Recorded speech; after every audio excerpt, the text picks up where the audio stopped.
সপ্তর্ষি বলে, নাও এবার হাঁচো। কেন এমন করলে? জানো তো অ্যালার্জি হয়।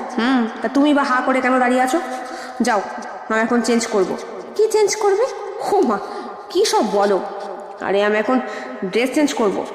আজকে কলেজে একটু তাড়াতাড়ি যেতে হবে, বুঝলে? তোমার চা? ও চা আর খাবো না। তাছাড়া চা খাওয়াটা ছেড়ে দেবো ভাবছি। কেন?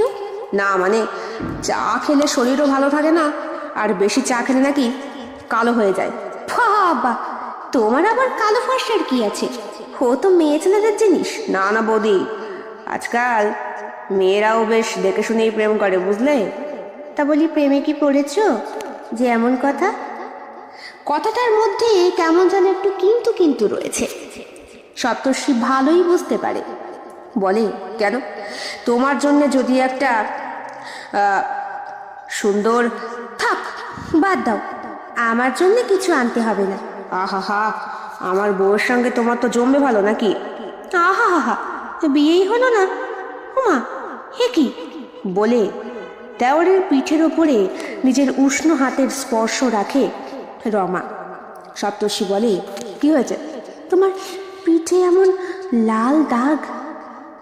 সারা পিঠের ওপরে নিজের কোমল হাতের স্পর্শটা ছড়িয়ে দেয় রমা। সপ্তর্ষির প্রথমত বিরক্তি লাগছিল।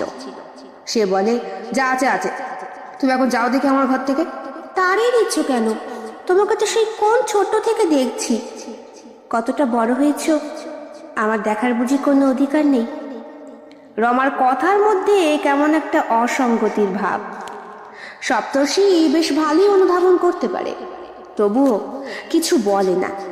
যেন বুঝতে পারেনি, এমন করেই বলে, হয়েছে হয়েছে, কত বড় হয়েছে না হয় পরেই দেখো। তুমি এখন যাও দেখি, আমায় তৈরি হতে হবে। আমায় তাড়িয়ে দিচ্ছ কেন? তাড়িয়ে দেব না? তা তোমার সামনে কি চেঞ্জ করব? করলেই বা ক্ষতি কি? না হয় একটু দেখলাম। রমা কখনো এমন আবদার করে না। আজ রমা নিজেও বুঝতে পারছে না কেন সে এসব বলে ফেলছে। সপ্তর্ষি তাকে রীতিমতো ধাক্কিয়ে ঘর থেকে বার করে দেয়। তারপর বলে, উফ, বাঁচা গেল। ভাগ্যিস কানে এয়ারবাড দুটো আগেই বন্ধ করে ফেলেছিল, নাহলে ওর স্নান করতে করতে মধুরিমা ওর মিষ্টি মধুর কণ্ঠস্বরের গান শোনে।